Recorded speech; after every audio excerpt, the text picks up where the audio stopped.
on this episode of Tell Us a Story. So that could have been the end of the story, but it isn't. There was no logical reason for me to have that kind of a biased reaction. None.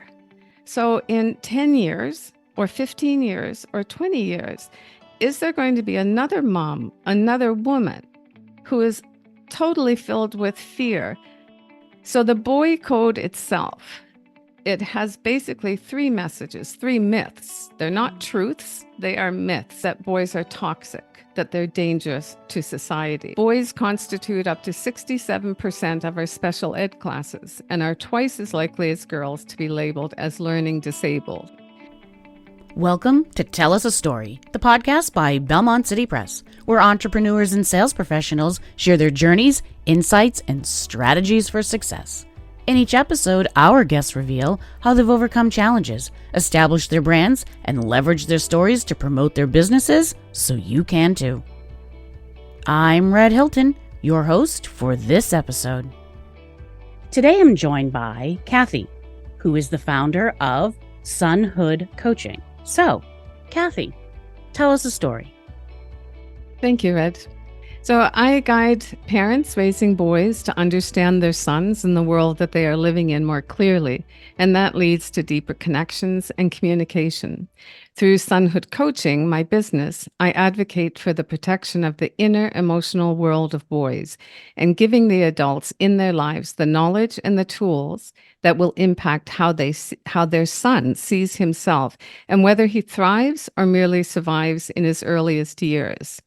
Parents often come to me when they're at their wits' end. They've read the parenting books, joined online groups, tried all the things, and still they can't understand or get through to their little guy. Conflict at home seems endless, school becomes more challenging, and more days than not end up with mom crying out her frustration in the privacy of her bedroom at night. Thank you for sharing that. It seems like very important work. And you know, Kathy, you and I have talked before, and I think something that our listeners could learn from is sort of understanding what is the boy code. Okay, well, there are two important starting points in understanding boys better, and one of them is recognizing the boy code. And those are society's rules that say what a boy is and how he's supposed to behave. And the other is becoming aware of unconscious gender biases that are negatively impacting how you're parenting. So first, before I explain about the boy code, I'd like to share a story with you that had this incident not happened, I wouldn't be here today with you.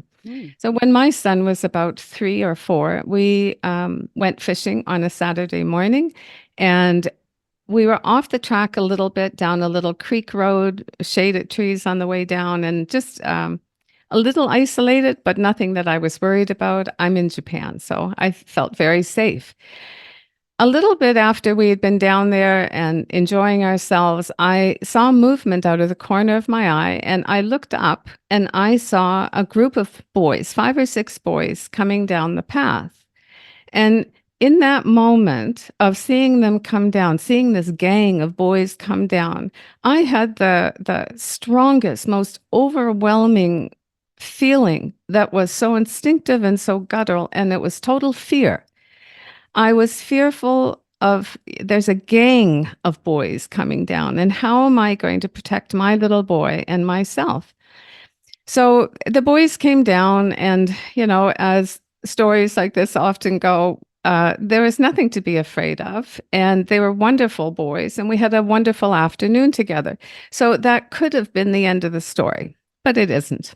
That night when, after my son went to bed, I'm very analytical, and I really wanted to understand, why did I react that way? Because I strongly believed I didn't stereotype people that way. There was no logical reason for me to have that kind of a biased reaction. None. And simply could not find any logic to it. And then I had this image, and the image was, okay, my little guy is 4. So in 10 years or 15 years or 20 years, is there going to be another mom, another woman who is totally filled with fear simply because my boy is male. And it was like this shock, and that someone would think that of my son. Mm-hmm. And then I thought, well, how can we judge our boys not on what they do, but simply on the gender that they were born with? And that's when I wanted to find the answers. And I wanted to make a difference, first for my boy and the world that he was growing up in, and then for all the other boys that I might be able to help to make their life a little bit better. So the boy code itself, it has basically three messages, three myths. They're not truths, they are myths. The first one is boys will be boys. And that talks to the idea that they are naturally aggressive because of the testosterone. The second myth is that boys should be boys. And that talks to the only real emotion that a male can show is anger. Any feelings of vulnerability or weakness are not acceptable. And the third myth is that boys are toxic, that they're dangerous to society. So boys start to get this message very early on in life, and they soon understand that if they don't conform, then they will be ostracized or shamed. So they learn to start putting on masks of what they feel others want to see in them. A little boy won't risk losing the connection to his father when his father tells him not to cry when he's hurt.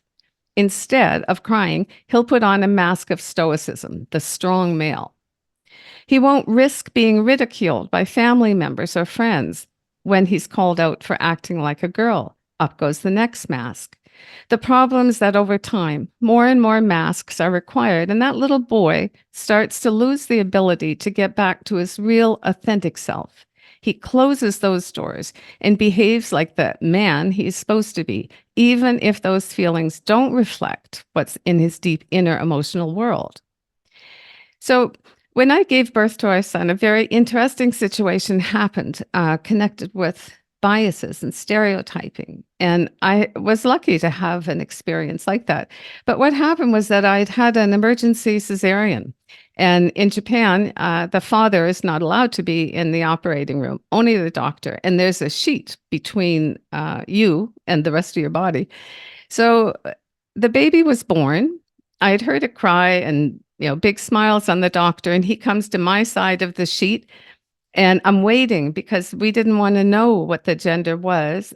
We had planned on a natural birth. My husband was going to be the one to tell me what the gender was. So this doctor is looking over the sheet, and he says a word 3 times, and I don't know that word in Japanese. Oh. And I'm laying there like, and he's waiting like, what's wrong with this woman that she is not, excited and overjoyed with the birth of her child? And finally, the 4th time, he said in English, boy. And that was the moment I understood what the gender was of my child. But in those few seconds between giving birth and understanding the gender, I could not attach pink or blue. And it was simply a child. That's all. I could not, there was nothing in there to have an image, only of a beautiful, healthy child. So most people don't have that opportunity. But when you start thinking about, like, there's lots of experiments out there that explain how quickly and how early we start to put stereotypes and images based on the gender. So it was a little bit further down the road after giving birth. It was that incident, the fishing incident, where the first light bulb turned on for me about unconscious gender bias. And the optimal word in that is unconscious. We don't know what we don't know. And if you don't become aware, then you can possibly be perpetuating what the problems are. It shows up in almost everything that we do. And the first thing is an awareness to that. So what I would suggest for people listening to this, because I'm assuming people are interested because they are listening. So go to my website. There's a free offering there called the 3-day challenge for parents of boys. And in that first day, and that's sonhoodcoaching.com, and we'll put the link in the show notes for everybody. Exactly. Thank you. In that, on the first day, you will have an aha moment about gender bias and where it might be showing up in your life. So I would suggest people get started in that kind of situation. Now, let me just ask you, because you said that you're in Japan. Yes. You've lived in the West, you've lived in the East, you've lived in many different places. Do you see any difference in cultures with the unconscious, gender bias? Very definitely, there are differences, but there are many more similarities than there are differences. Some cultures that we've lived in are more patriarchal than others, Hmm. but in every society, I have never seen a society where the boy can be whoever he is, that there isn't a set rule, and often for girls as well. But for the boys, definitely, that they're to follow the historical roots of what it means to be, the head of a household, the man. Hmm. So, in your experience, what happens if we sort of ignore the boy code? What's the effect on the child? Well, there are a number of things that can happen. Maybe what I would do first is share a bit of the statistics and the Sure. implications. Yeah. I mean, Okay, definitely so let us know, why things are important to know and understand, and what statistics you have that can kind of show what ends up happening. Absolutely. yes, and then that flows very easily into what you're talking about Hmm. now. So there are 4 or 5 statistics that are important to understand why this is an important situation. One of them is that boys' self-esteem is more fragile than girls, and Hmm. boys' confidence as learners is impaired. So a little boy starts school and he's really excited. He's got lots of confidence. But it doesn't take very long for that to start to fade. The girls in his class are between 1 and 2 years developmentally advanced. The educational system is more geared for a little girl to succeed in. So boys begin to feel less than, and their self esteem starts to crash. Another statistic: boys constitute up to 67% of our special ed classes and are twice as likely as girls to be labeled as learning disabled. They're up to 10 times more likely to be diagnosed with a serious emotional disorder like ADD. So many boys struggle in educational environments. Their fine motor skills are most often less developed. They need to be physically active. They need to explore. They need to touch things. And those behaviors are not often welcomed in the classroom. Although some children greatly benefit from diagnosis and support, I sometimes think we might do better to look at the environment that we're putting our boys in and adapting that to both learning styles of boys and girls. Another statistic: boys are substantially more likely to endure disciplinary problems, be suspended from class, and eventually drop out of school entirely. So, as the former principal of an elementary school, it was my office that these boys ended up in. They were frustrated, felt unheard and misunderstood, and often came in very, very angry. Mm. I followed a very respectful and compassionate strategy that I describe in detail in my book that most often resulted in a boy feeling more connected and understood, and that leads to less misbehavior. Boys would often come into me for guidance after they'd gotten in trouble because they knew they had a safe space to be themselves and be heard in my office. And the last statistic that I'll share: boys are up to 3 times more likely to be the victim of a violent crime other than sexual. And boys are 4 to 6 times more likely to commit suicide. So male mental health is complex. The way they show fear or depression is very different than it is for females. We know a girl is depressed because she'll cry and she'll talk about her feelings, but we don't get the same message from boys. They often become more aggressive, angrier, more hard-shelled. These are all those masks that they need to put on. It covers the vulnerable heart that's inside them.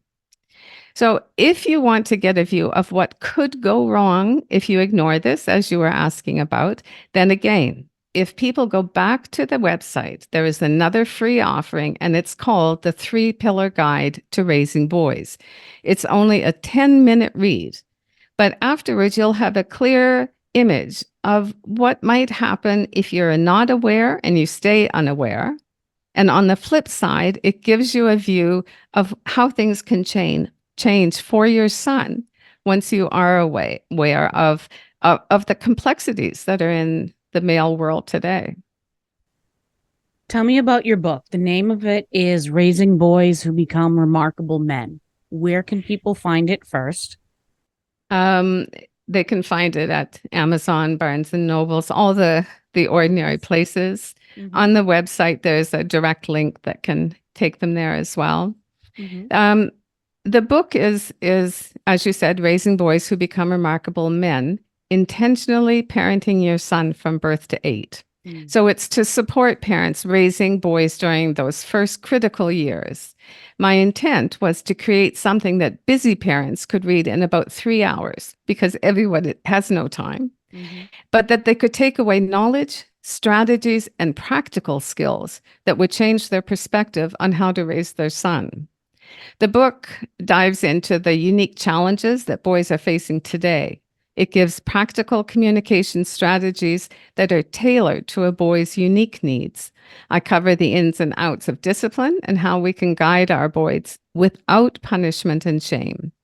Each area of a boy's world and his parents is addressed with real-life stories and actionable advice that aims to shed a light on the inner emotional world of a boy rather than what we see in our world today. The book is kind of written for that person who wants to intentionally parent their son and is willing to open their eyes and their hearts to look below the surface.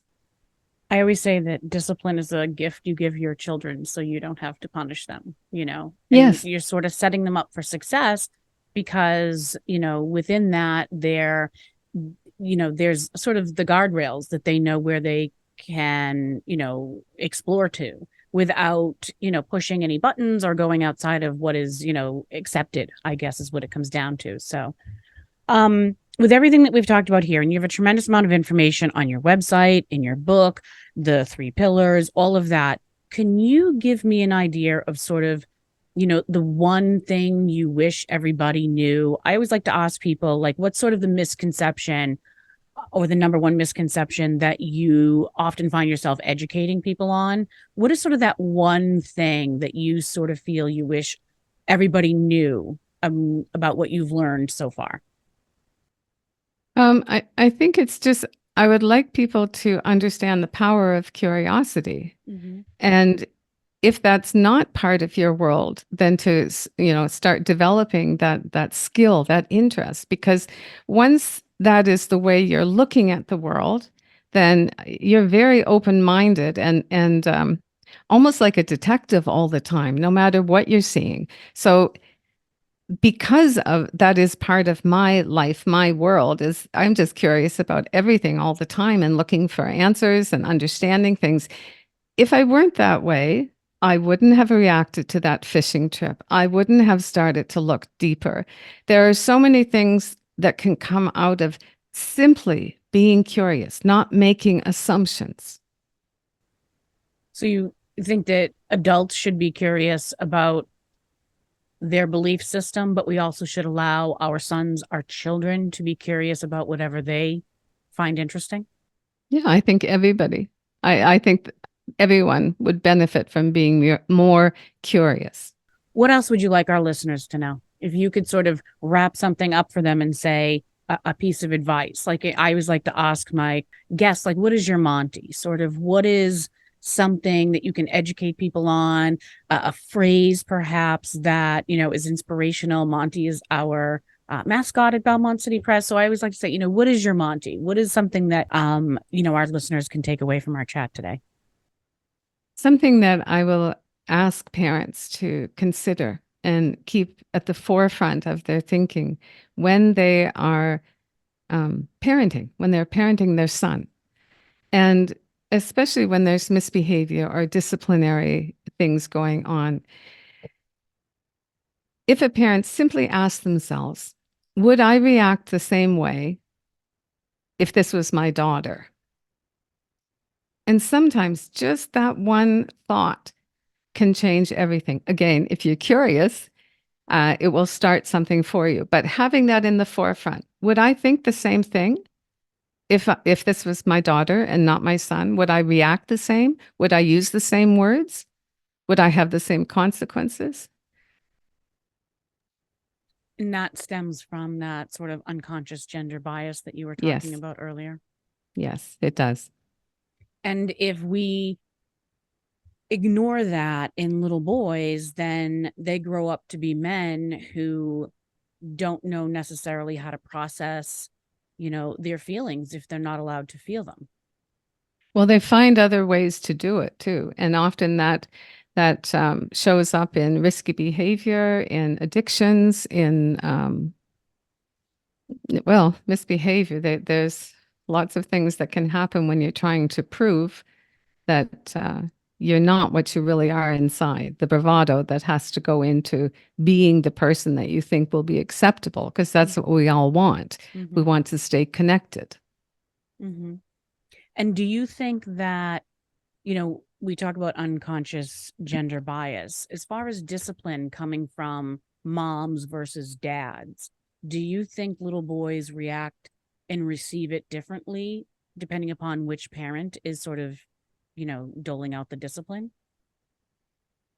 It's a interesting situation because boys and girls react and respond differently to discipline, Mm-hmm. and mothers and fathers discipline based on their own gender. So a mother will respond to her daughter and her son the same way, disciplining. Mm-hmm. The father will react the same way that he thinks to a son and a daughter. But the son and the daughter respond differently. So for a little boy, it's like the evidence is clear, both from research and from my own work with so many boys. They need things that are firm, fair, and consistent.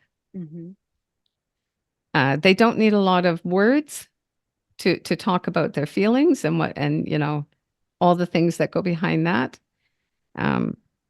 They need time after some kind of a big explosion, some kind of really big misbehavior happening. A little boy needs to have a certain amount of time to process that, to be ready to talk about it, whereas a little girl can often talk immediately. Mm-hmm. And so if the mother is disciplining the little girl, she will get the response she expects. She will be able to have that conversation, to work on the problem immediately and find solutions. With the little boy, if she doesn't give him that amount of time to process what the incident was, to be able to be in a position where he can talk about it, if she doesn't give him that time, usually one of two things happen. Either he will get really angry and make the situation a little bit worse, or he'll shut down completely. But if she gave him that time that he needs, then when they do have the discussion, it can be quite fruitful. I see. Do you feel, we're talking a lot about moms and dads and two-parent households, that sort of gender role or having that male role model, I guess with the assumption that it's a positive one, I think it would impact little boys differently than it would little girls if it was missing. Would you agree? I would agree that little boys really need to have the role models. I don't agree that it needs to be within the nuclear family. Mm-hmm. I've seen lots of strong, independent young women who are raising children on their own and do it very successfully. And with the little boys, they have a support system of males in their life that provide that role model that little boy is looking for. Mm-hmm. And so he does need that. Right. That's what I was saying. It's sort of like a son or a boy without a strong male role model it's very different than a girl without a strong male role model. Yes, I'm going to I would say assume. so. Yeah. Yes. And Yeah. and vice versa, I would say as well. I think you get something, given the conversation we've had today, you get something from your mother that you don't from your dad, and vice versa. So Yeah. all of it sort of coming together, understanding what it is your daughter needs versus what your son needs, and helping them grow into the people they're supposed to be. Yeah, I agree. Fabulous. All right, Kathy, this is what we want to do. We're going to hit the rapid fire sort of section where we sort of get to know the Kathy behind the Kathy. I'm going to give you a couple of choices of some things that you get to choose, and you tell me, just blurt it out there, which one speaks to you better. Are you ready? I'm ready. All right. Are you introvert or extrovert? Introvert. Me too. Do you like texting or calling people? Texting. Does anyone call anymore? I hate the phone. What about a movie or a book? Book. Okay. All right. Are you an early bird or a night owl? Early bird. There you go. And then do you like, I'm going to say if sunrise or sunset, I'm going to assume that you prefer a sunrise. I do, but I Okay. love both. Yeah, I hear you. All right. And then do you prefer ice cream or cake? Ice cream. Really? I wax and wane. So when someone says cake, if it has frosting, I've gotten to that age where I don't want the frosting, but I Yeah. love a good cake. You know what I'm saying? Yeah. Oh, Like, well. I don't I know. do understand. I understand, but my weakness is, and only chocolate ice cream. Other That's ice it? creams aren't tempting. No, but give me a good chocolate ice cream. I will throw that diet out the window. I'll eat anything with peanut butter on it, to be honest with you. I can't have vanilla ice cream, which is that, sort of handicaps me in some place. A very brief story. When I was younger, my younger sister for Christmas, 300 years ago, she got some little like ice cream maker and she made vanilla, I'm assuming, or whatever. And this taste of it and the smell of it brings me back to that. And I think she didn't make it correctly. And I was violently ill for like 3 days. Oh, So it doesn't work out. But I yeah. luckily I have managed to be able to eat other ice cream flavors. So I'm okay. I'm going to make Yeah. it. All right. Our guest to guest question. So the guest before you left behind a question for you to answer on the air. So I'm going to read that to you now. And what they asked was, if you were sitting face to face with someone who was struggling, what would you say to encourage them? And you can pick anybody. It could be a little boy. It could be a mom parenting her little boy, a dad. It could be you from, 30 years ago. What would you say to someone who was sitting in front of you that was struggling? What would you say to encourage them?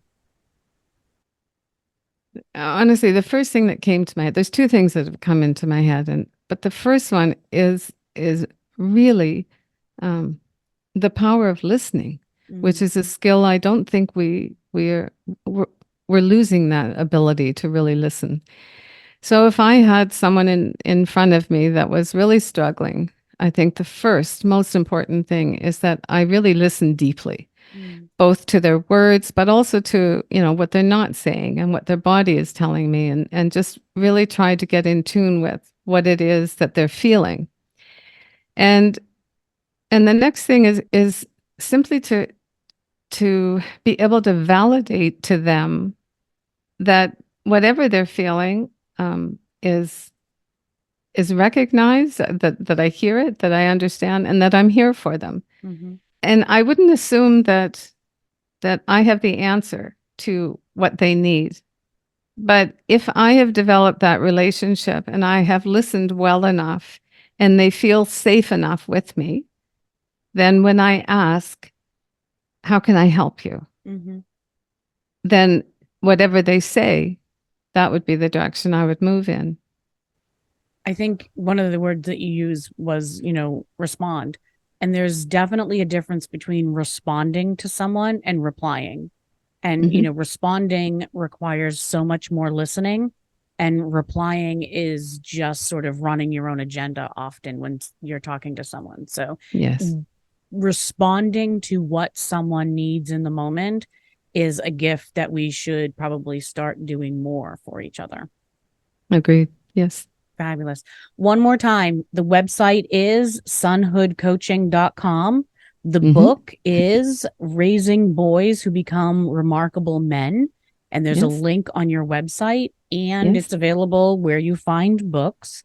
Yes. And you have courses, there's stuff for people to download, the 3 pillars. There's a wealth of information for people who are raising sons, might be raising sons, know someone who's raising sons, on your website. What is the final thought that you want to leave our listeners with today? 3 things. Yeah. People need to acquire knowledge. Anyone who's raising a boy, in my opinion, anybody, because males constitute half of our population. But the first thing is getting knowledge. Be curious, dig deep, find out what you don't know. And the second thing is once you have that knowledge, then start taking action. Whatever it is, whether it's, standing up for your boy, at school and understanding that better, if it's talking to other parents, but take some kind of action once you understand what's going on. And then the third and most important, in my opinion, after you have that under your belt, is be your son's advocate. Like really help him understand what makes sense of the world that he's growing up in. And just be there for him all the time. And the more you understand, then the better you're going to be able to support him. And he's the most important person in this conversation. Absolutely. Well, Kathy, I appreciate everything, and you've given me pause to reflect on, my own relationship with my son, who is a little bit older now, but also, just generally parents and advice that I might be able to pass on to other people. So I appreciate your time today. It's extremely valuable, and I hope I honored that here today. You certainly did. Thank you so much for giving me this opportunity. Thank you. To our listeners, if you have a story to share, visit tellasastorypodcast.com. If you're an aspiring author, a seasoned business owner, or looking to elevate your personal brand, visit belmontcitypress.com for expert advice on writing your own success story. Trust the next chapter because you are the author. Now, tell us a story.